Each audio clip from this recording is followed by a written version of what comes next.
Hi.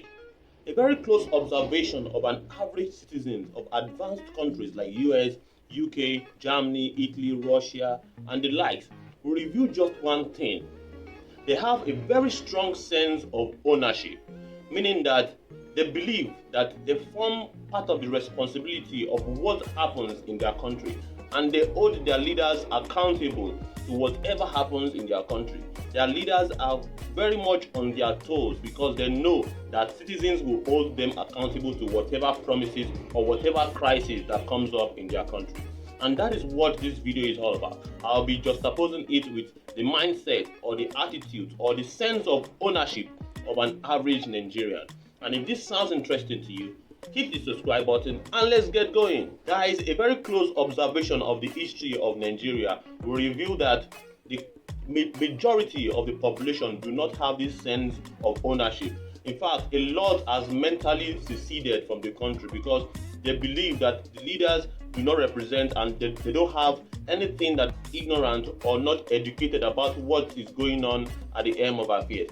And that has affected their attitude towards holding their leaders accountable to whatever happens in the country. And that is a very big problem. Nigerian political elites have succeeded basically in making sure that an average Nigeria is not aware of what is really happening, and they want to paint the picture that Nigeria is doing well. Meanwhile, Nigeria is not doing well. A very close look will reveal that.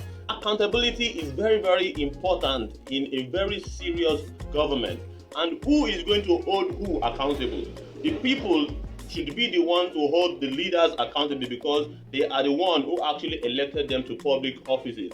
In fact, the leaders they are answerable to the people. But the reverse is the case in Nigeria.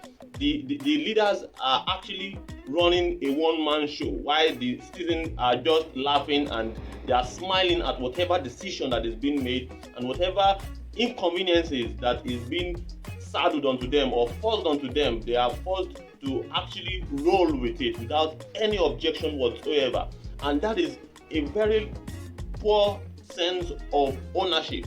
This is the only country that we can call our own. And if you take a very random survey, you will realize that an average Nigerian do not have that sense of ownership, and that is one of the bases of our problem. And to make matters worse, there are a lot of guys that are trying to create awareness to make sure that the people are really aware of what is going on within the helm of affairs of the Nigerian government.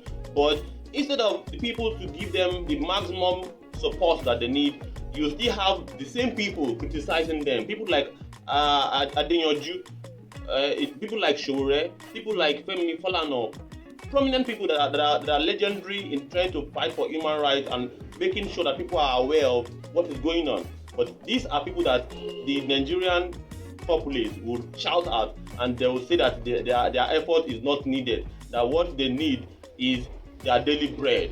And that is just what is going on here. It's as crazy as that. So once you have that kind of issue going on in the country, then there's a big problem because the country is not going to move forward, and we'll have generation upon generation being oppressed by the elite, and that is not good enough for a serious democracy. That is what I want to talk about in this video. I'm a political, religious, and lifestyle influencer, and I'm passionate about making sure that politics and religion are geared towards the best interest of the people, as well as making sure that individuals live the best possible version of themselves. If that sounds good to you, hit the subscribe button and I'll see you in the next video. Peace.